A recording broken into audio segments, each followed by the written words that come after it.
Welcome to Shri Shri food. આજે આપણે બનાવીશું ગોળ સૂંઠ અને ઘીની ગોળીઓ, જે દિવસમાં 1 અથવા તો 2 વખત લઈ શકાય છે. ખાસ કરીને તેને સાંજે જમ્યા પછી એક ગોળી લેવી જોઈએ. આ ગોળી ખાવાથી આપણને શરીરમાં ખૂબ જ ફાયદાઓ થાય છે.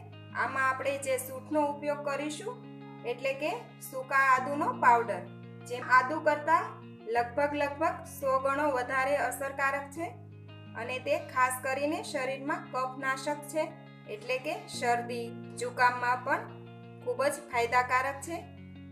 આ ગોળી ખાવાથી શરીરના સાંધાના દુખાવામાં પણ ઘણો ફાયદો થાય છે અને ગેસની તકલીફને પણ દૂર કરે છે. સાથે સાથે પાચન ક્રિયા પણ સ્ટ્રોંગ બને છે અને પેટ પરની વધારાની ચરબી ઓગાળવામાં પણ મદદ કરે છે અને ગળાનું પણ શુદ્ધિકરણ કરે છે. માથાનો દુખાવો મટાડવામાં પણ ઉપયોગી છે. તો આવી જ રીતે ઘણી બધી બીમારીઓને દૂર કરે છે. આ ગોળીઓ બનાવવી ખૂબ જ આસાન છે. તો બનાવવાની શરૂઆત કરીએ.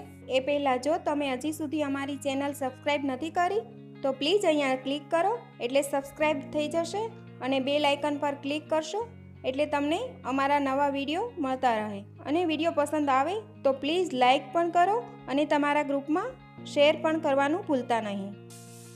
અત્યારે અહીંયા મેં 2 ચમચી સૂંઠ પાવડર લીધેલો છે. તેનો અડધો એટલે કે 1 ચમચી ગોળ અને ગોળનું અડધું ઘી એટલે કે અડધી ચમચી આપણે ઘી લીધેલું છે. હવે સૂંઠ પાવડરની અંદર આપણે ગોળ નાખી દઈએ.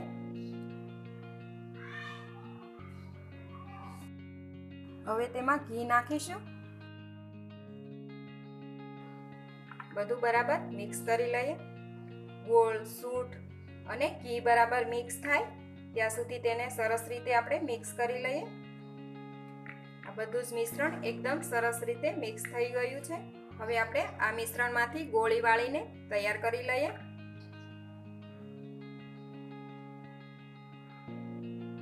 આ રીતે બધી જ ગોળી બનાવીને તૈયાર કરીએ. સૂંઠનો ટેસ્ટ થોડો તીખો લાગે વધારે તો વધારે ગોળ નાખવો હોય તો થોડો વધારે નાખી શકાય છે. તો તૈયાર છે સૂંઠ અને ગોળમાંથી બનાવેલી ગોળીઓ. તો તમે જોયું ને કેટલી આસાનીથી બનાવી શકાય છે આ. તો તમે પણ ઘરે જરૂરથી બનાવજો. અને આ ઘરેલું ઉપચાર બાબતમાં તમને કોઈ પણ સવાલ હોય તો કમેન્ટ બોક્સમાં પૂછી શકો છો. તો ચોક્કસથી બનાવજો અને તમારા એક્સપિરિયન્સ શેર કરજો. તો ફરી મળીશું એક નવી રેસીપી સાથે.